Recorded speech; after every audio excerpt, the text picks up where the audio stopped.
میں ایک دفعہ میرے دانت کچھ خراب ہو گئے, ان میں خون بہت آتا تھا, میں پریشان ہوا تو پہلے نیو کراچی میں رہتا تھا, وہاں قریب میں ایک حکیم صاحب تھے, ان کے پاس چلا گیا میں کہ میرے دانت کچھ خراب ہو رہے ہیں, علاج کرنا ہے. حکیم صاحب نے مجھے کہا یہ منجن دانت پہ لگا لیں. میں نے وہ تھوڑا سا منجن دانت پہ لگایا اور مجھے ایسے لگا جیسے میں کھڑا ہوا ہوں اور باقی ساری دنیا گھوم رہی. حالانکہ میں گھوم رہا تھا, باقی ساری دنیا اپنی جگہ پر قائم و دائم تھی. اتنے زبردست چکر آئے اور الٹیاں, پاگل ہو گیا میں بالکل. وہ حکیم صاحب بھی گھبرانے لگے, یہ ہو کیا گیا ہے. بڑے پریشان ہوئے, انہوں نے جناب بستر پہ لٹایا, وہ خیریت, اور شہد چٹا رہے ہیں, کبھی جو ان کے پاس نسخے تھے کبھی کچھ چٹا رہے ہیں کبھی کچھ کھلا رہے ہیں.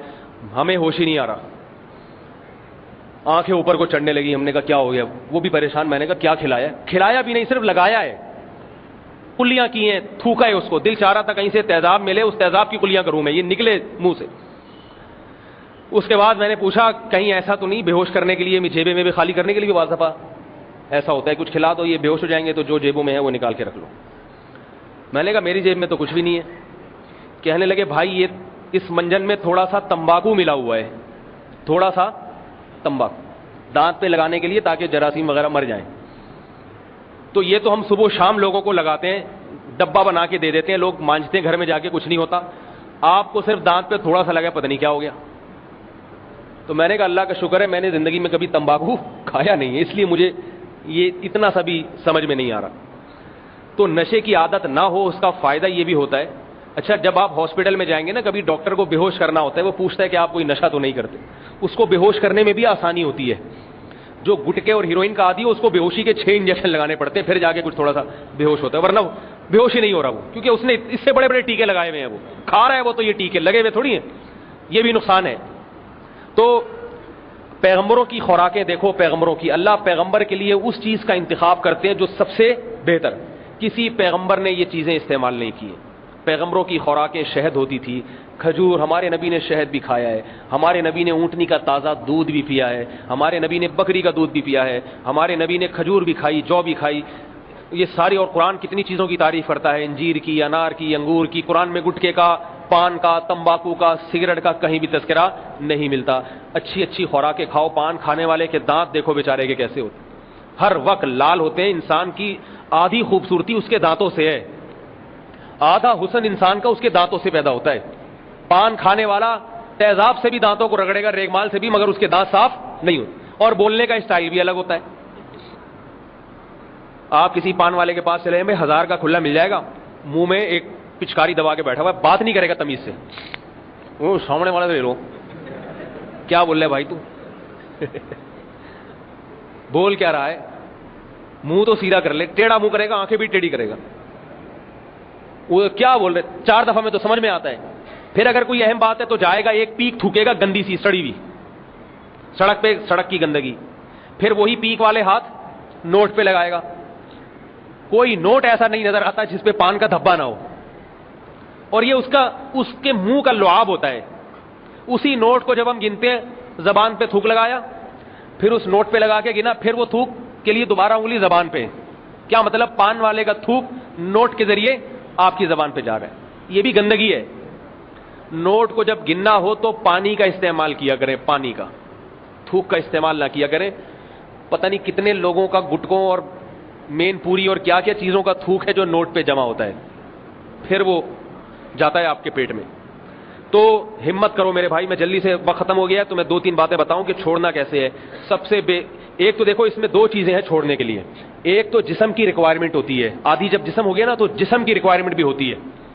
اور ایک ہے روحانی طور پر آپ میں اتنی قوت پیدا ہو جائے کہ آپ چھوڑنے کے لیے تیار ہو جائیں, آپ میں اپنی خواہش پہ کنٹرول کا سلیقہ پیدا ہو جائے. تو جسمانی علاج کے لیے تو ڈاکٹر ہے. کسی ڈاکٹر کے پاس جاؤ جو خود نہ پیتا ہو گٹکا, اس سے کہو میں سنجیدگی سے سگریٹ سے توبہ کرنا چاہتا ہوں, مجھے اس کی کوئی علاج بتائیں, دوا بتائیں, اس کا کوئی آلٹرنیٹ متبادل بتائیں, کوئی طریقہ بتائیں. ایسے ادارے الحمدللہ ملک میں موجود ہیں جو آپ سے شراب بھی چھڑوا دیتے ہیں, آپ سے ہیروئن بھی چھڑوا دیتے ہیں, پان گٹکا, اور سارے نشے کی چیزیں چھڑوا دیتے ہیں. ہومیوپیتھک میں بعض ماہرین ڈاکٹر ہیں وہ بھی یہ کام کرتے ہیں, ایلوپیتھک میں بھی ہے, بعض حکیم بھی یہ کام کرتے ہیں. تو آپ خود مجھ سے نہ پوچھیں کسی ڈاکٹر اور حکیم کا ایڈریس, خود سے تلاش کریں, انٹرنیٹ پہ بھی سرچ کیا جا سکتا ہے. تو وہ آپ کو ایسی چیزیں بتائیں گے جس سے آپ کا جسم آہستہ آہستہ اسے چھوڑنے کا عادی بن جائے گا. دوسری بات یہ کہ ماحول کو تبدیل کریں, 4 مہینے کے لیے تبلیغ میں نکل جاؤ. آئی بات سمجھ میں؟ جب کچھ دن گٹکے والوں کے پاس بیٹھنا نصیب نہیں ہوگا تو آہستہ آہستہ گٹکے سے نفرت پیدا ہونا شروع ہو جائے گی. ہر وقت بیٹھ انہی لوگوں میں رہے جو پان کھا رہے ہیں, جو سگریٹ پی رہے ہیں, جو شراب پی رہے ہیں, تو ظاہر ہے تھوڑے دن میں پھر خیال آئے گا اس. تو کچھ وقت اللہ کے راستے میں لگائے, ماحول تبدیل کرے, یا کسی شیخ کی صحبت میں جا کے بیٹھے, کسی بزرگ سے بیعت ہو جائے, ان کی خانقاہ میں بیٹھ جائے جا کے کہ حضرت میں یہ برائی چھوڑنا چاہتا ہوں. تو ان کے بیان سنیں, اللہ کی محبت دل میں پیدا ہوگی. اللہ والوں کی باتیں سننے سے اللہ کی محبت پیدا ہوگی تو گندگی کی محبت خود بخود آہستہ آہستہ نکلے گی. ایک دل میں 2 محبتیں بڑی مشکل سے جمع ہوتی ہیں, گندگی کی محبت بھی اور خوشبو سے. جس کو بدبو سے محبت ہوتی ہے اس کو عطر برا لگتا ہے, جس کو عطر سے محبت ہوتی ہے اسے بدبو بری لگتی ہے. تو یہ 2 کام کریں گے انشاءاللہ یہ برائی چھوڑ جائے گی. اور آخری ایک اور بات ہے, وہ میں انشاءاللہ دعا کے بعد بتاؤں گا چندے کے دوران. وہ بھی بہترین نسخہ ہے ان برائیوں کو چھوڑنے کے لیے. اللہ تعالیٰ سمجھنے کی, عمل کی توفیق عطا فرمائے. یہ اعلان کرتے ہیں دعا میں انشاءاللہ. یہ ابھی سلام کے بعد جو ہے نا یہ مجھے پرچی دیجیے گا.